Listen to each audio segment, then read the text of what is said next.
Hey everybody, and welcome to another episode of the Falcon crypto ranking. In this episode, I want to take a closer look at SafeMoon. I've seen it a lot online the last couple of months. I've spoken out about it on Twitter before, but I kind of also want to show you and kind of explain to you why I think about it the way I do. I kind of forgot to say this in the last two episodes. I find this completely unnecessary myself, but please don't take any of this for financial advice. Don't act on it, and so forth. Right? I find it quite unnecessary to have to mention that, but hey, I also don't want to get sued by some crazy person. So, now that that's done, let's move on. So, SafeMoon. Let's open it up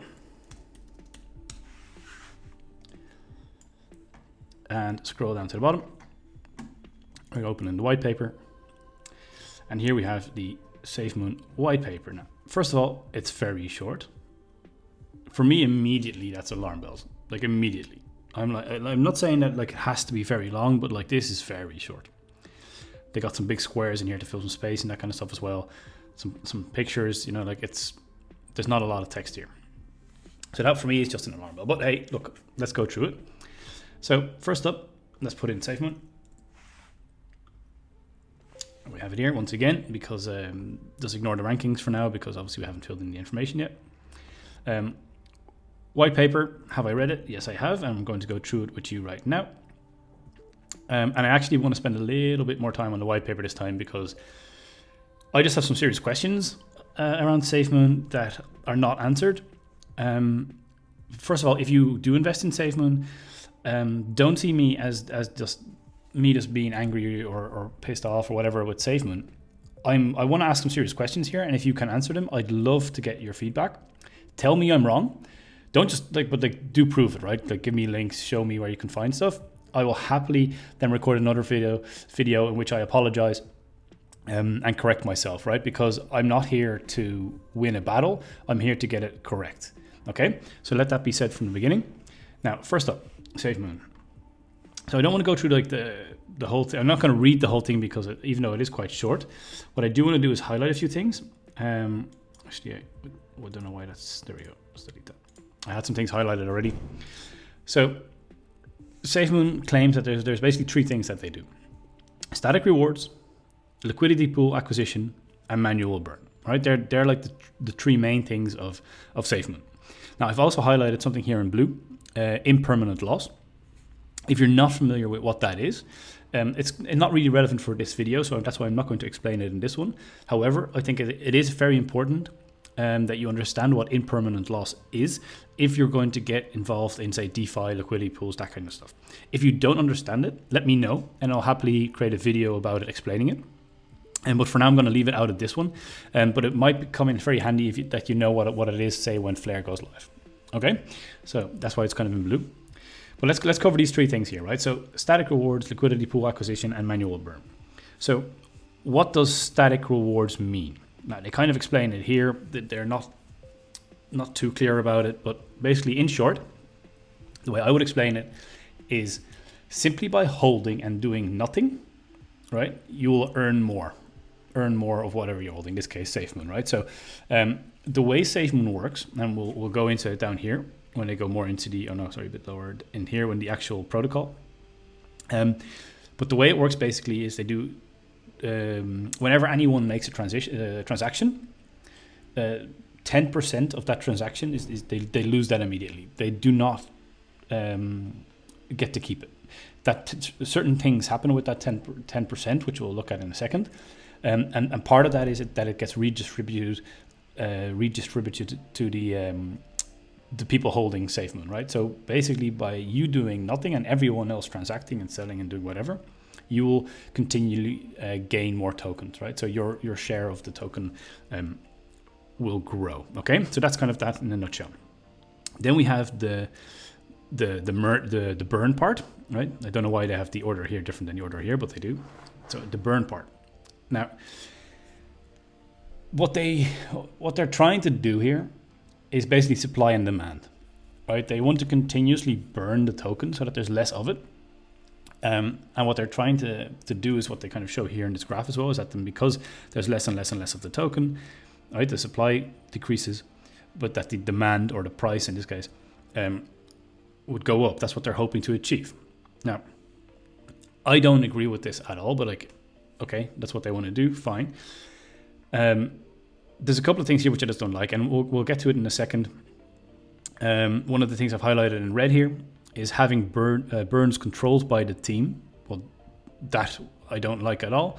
Obviously, this also shows straight away that it's very centralized. Now, if you can't find, say, stuff like in a white paper, if it's centralized or decentralized or whatever, like just kind of look at stuff like this where people have the power, right? And the power is completely here with the team to decide whenever they can do whatever they want, right? If they decide they want to burn, they can burn it. So that's something that I'm just not a fan of. And then they say here the conditions of the manual burn and the amount can be advertised and tracked. Cool. Where? Like there's a lot of stuff here that I'm going to just challenge, because like they talk about certain things and then they don't give you the rest of the information. There's a lot of information lacking in this white paper, which I just don't like.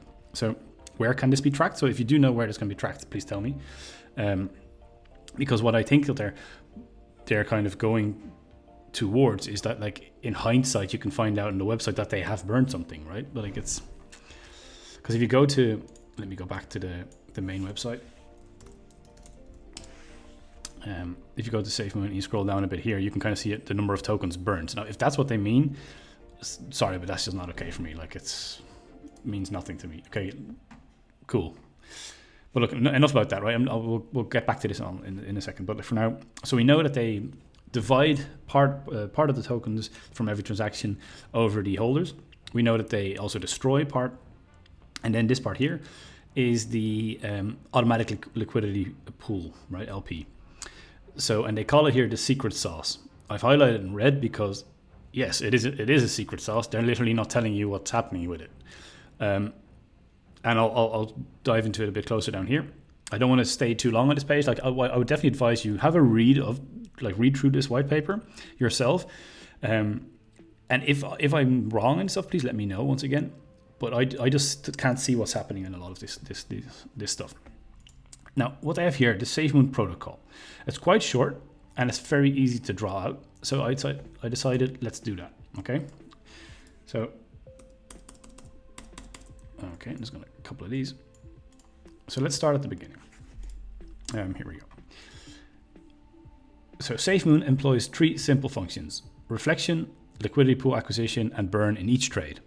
The transaction is taxed a 10% fee. Okay, so that's the first thing we need to do here. So there is a transaction. And then that's divided between 90% is transacted. So if you sell it or whatever, you get to keep 90%. And 10%, 10%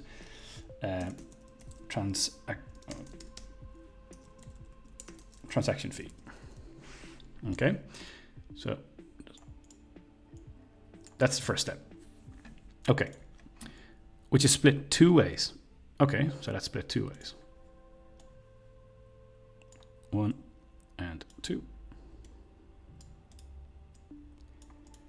Okay, so how is that split?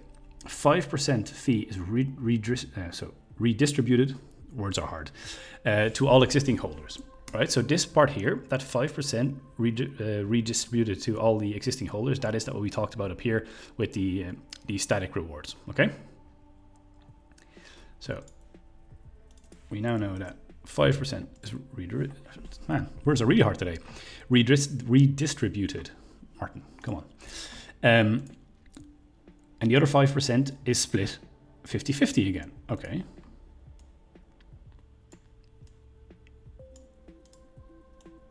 $50, 50. All right. Let's kind of put that in there as well. So this one is split 50-50. Okay, so how is that split? Half of which is sold by the contract into BNB. Okay. Sold by the contract into BNB. And the other half of the SafeMoon tokens are paired automatically with the previously mentioned BNB, so this here, and added as a liquidity pair on PancakeSwap. Okay, so basically what's happening here is they're just going to leave the other percent in SafeMoon. Paired. How do I'm just going to say for now, I'm just going to leave it like this, SafeMoon tokens. Because they're left in SafeMoon tokens. And then what happens is these two are paired together. Right, paired automatically, and then added as liquidity pair on PancakeSwap. Okay. So this is basically what's up, right? So when every single transaction, this happens. 90% gets kept and 10% is lost. So if you want to sell your SafeMoon, you automatically lose 10%. Now, that's fine if that's what they want to do. I have no problem with that. If you agree with that up front, that's your decision. What I don't like is what happens down here at the bottom. Because they just don't explain it to you, right? Because if I show you right now, so okay, it's added as a liquidity pair on PancakeSwap, and then what? So they say here, it's locked up for 4 years. That's all the information that they have, right? Then, but if I go to liquidity pair on PancakeSwap, so I'm just going to copy and paste that into Google. Then there we go, docs from PancakeSwap. This, earn from trading fees.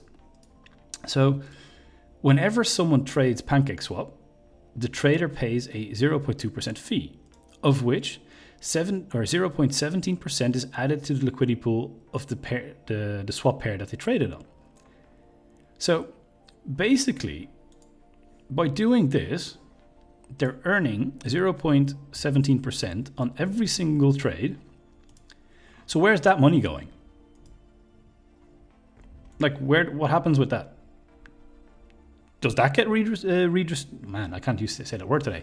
Redistributed to like the holders? They don't mention that. So this is one of the main reasons I really don't like SafeMoon.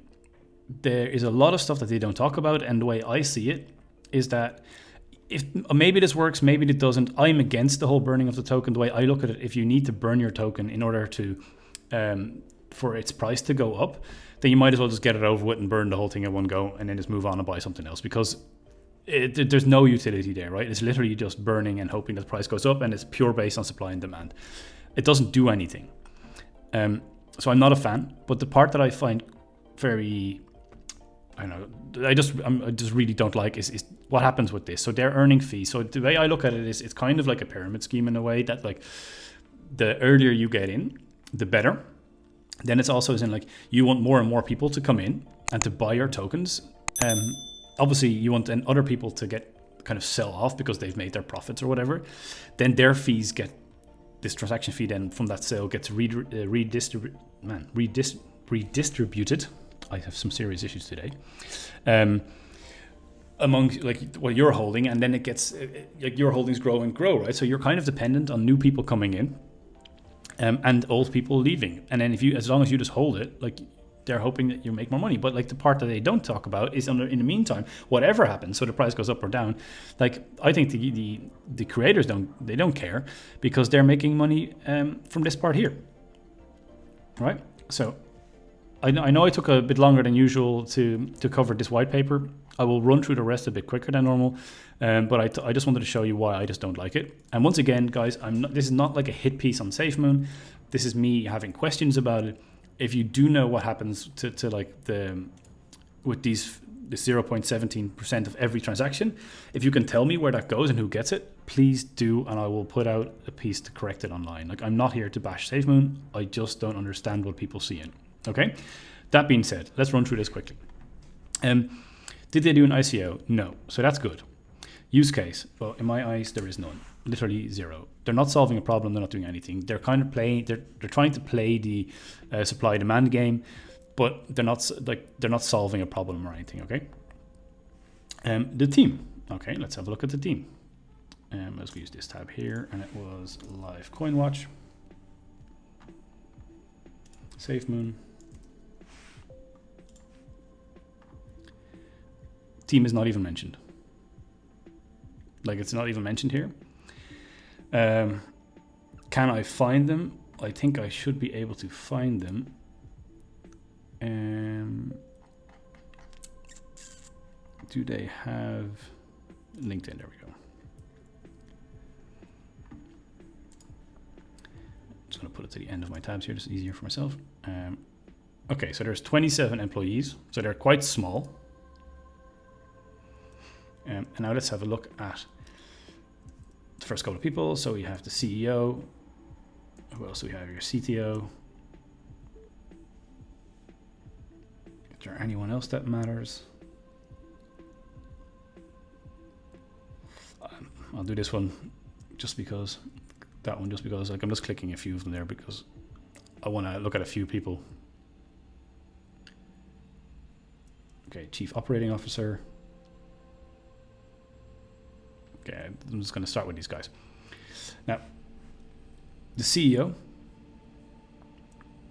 like, I don't know what this means. I think it means that he was kind of a data analyst, all source analyst. I've looked it up. It's kind of like people who work with a lot of information, and I think it's look for patterns and that kind of stuff. So I'm not completely sure if that would be considered something like a data analyst or not, but okay.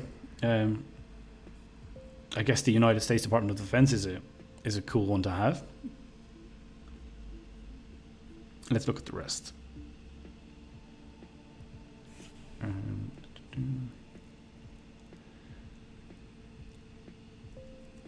How big is this company?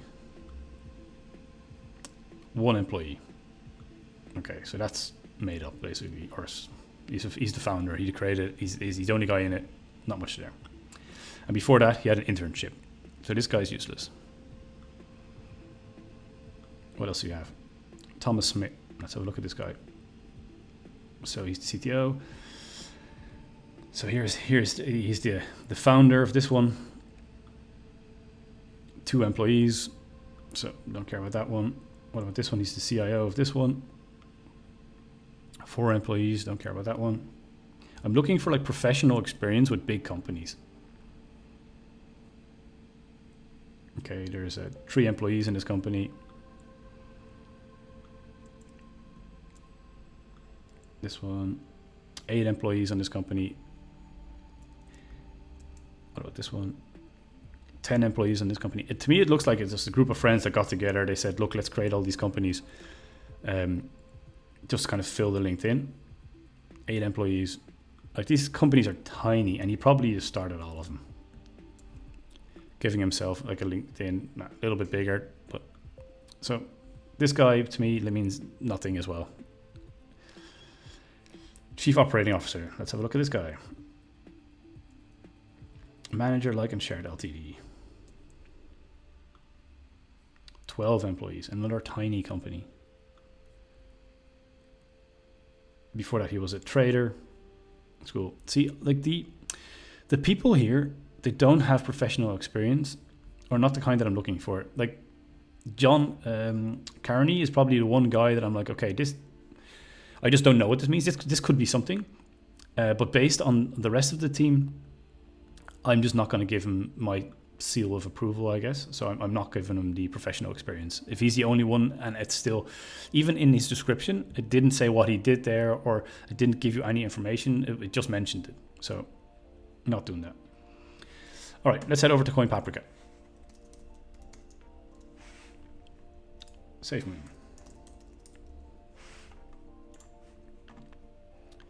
Okay, so what are we looking for first? Consensus mechanism, platform. So consensus mechanism, okay, it's not mineable. 0 points for that one. The platform, so it's on Binance Coin. So that's another thing that I just don't like. And I'll explain why as well. So first of all, I should have mentioned it in the white paper. What this part here, right, is that they're sold into BNB. So every single time there's a transaction, they buy BNB. See what I mean? So like I don't know what it's going to do with like the SafeMoon price in the end, but what I do know is that they keep on buying up BNB. I'm not surprised that like it's built on the Binance Coin platform. I'm just not, as I said before in previous videos, I'm not a fan of that. albeit because like if something happens to the Binance Coin platform, that also means that SafeMoon is in trouble, right? So minus points for that. But you see what I mean here, that they buy up BNB every single transaction. They buy BNB. For me, if you trust in if you believe in SafeMoon and you believe it's going to stay around for long, it might even be worth investing in BNB because that's the one they're buying. Okay, algorithm. None. Centralized, decentralized. Well, we found that out pretty soon. That was very centralized.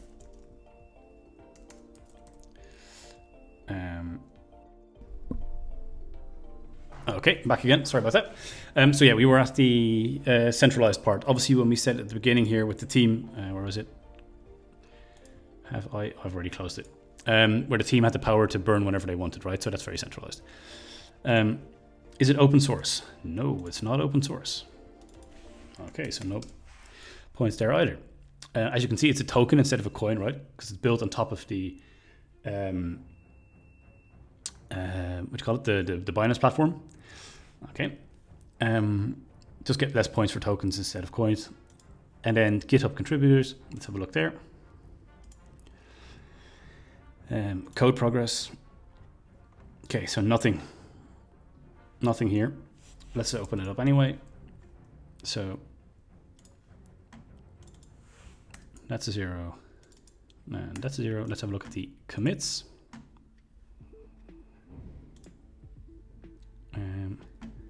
2 commits. All right. Compare that to the ones above it. Okay, let's have a look at the languages.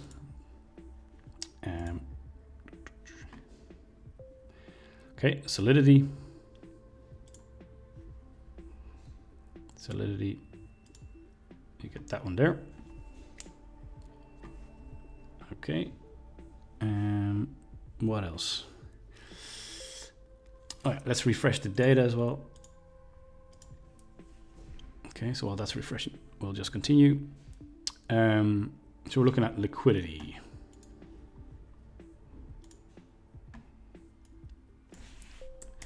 Not a lot.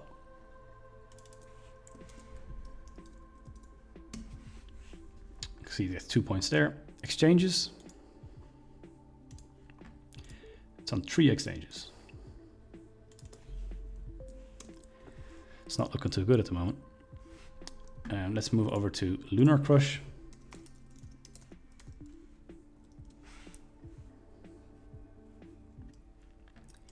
And let's search for SafeMoon.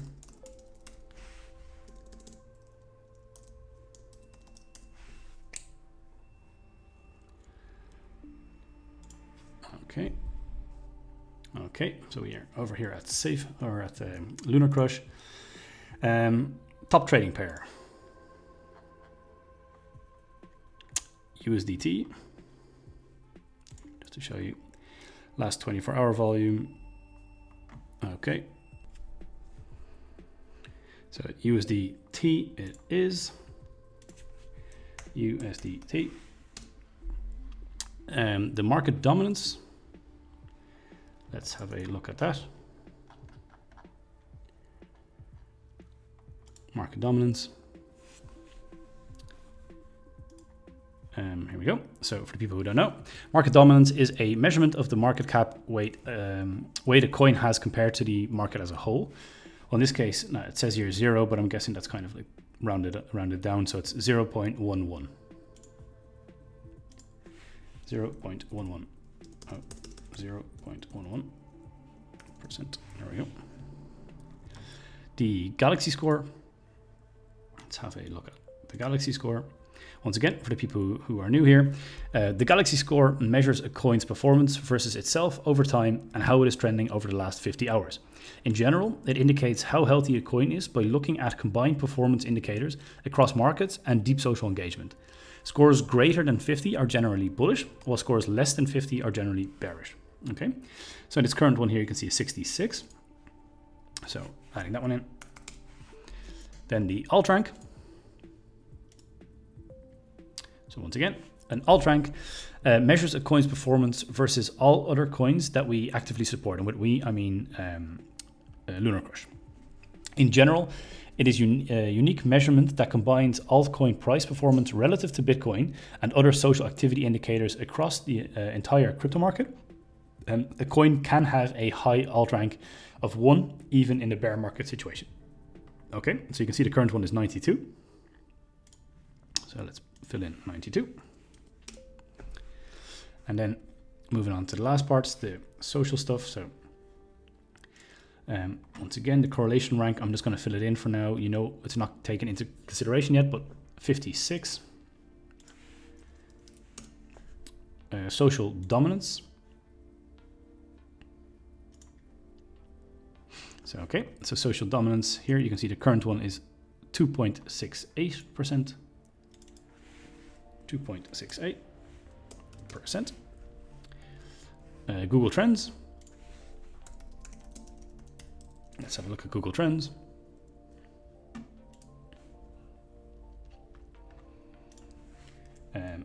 Safe Moon worldwide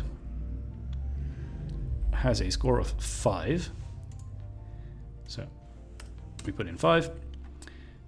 Google News results. So Safe Moon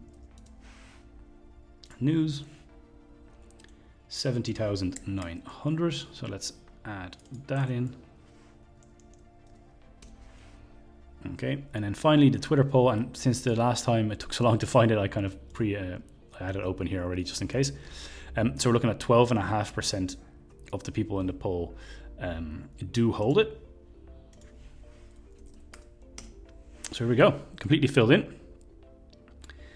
Let's see how it does. Is it all filled in? Yeah, it's all filled in. So no surprise, from these 3, it ranks the worst with 31 points.